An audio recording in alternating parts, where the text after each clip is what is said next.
Second world countries, what I heard more and more was not, we're not with America right now because of the Bush administration, but, we'll be back on your side under some democratic government. Because that's what many of us would like to convince ourselves of. That's certainly what everyone in the political campaign says, without naming any names.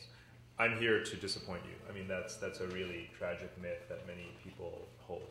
The fact is that if the world has moved on and is doing things their own way, then it doesn't really matter, who our next president is. So again, I try to make a wake-up call. My book does not blame the Bush administration as much as many people would like, as much as even I would like, because the fact is that structural changes that have to do with the rising power of China and of oil-producing countries and other second world states has more to do with globalization and the dynamics that have been underway since the 70s, 80s, and most certainly the 90s than they have to do with the Bush administration.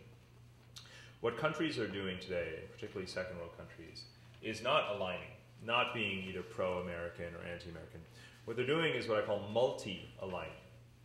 It's countries saying, sure, we'll take some strategic political support from the United States, but we'll definitely take aid and investment from Europe, and we'll buy weapons from China and take projects and cut deals with them too.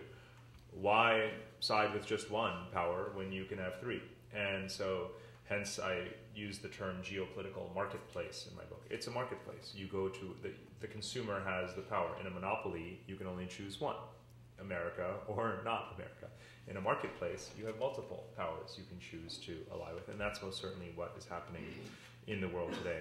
The countries that I found play this game the best are oil-producing nations, particularly Muslim oil-producing nations, Libya, Saudi Arabia, nominally Kazakhstan, and Malaysia. These are the countries that one finds is most strategically cutting the deals with all sides in order to benefit itself.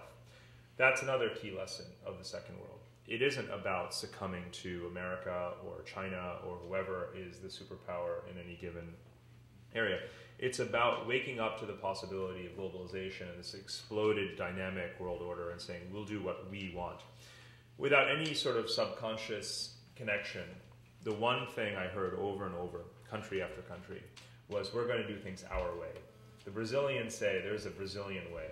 Indian diplomats say there's an Indian way. The Kazakhs, their official policy, I think, is the Kazakh way. And on it goes.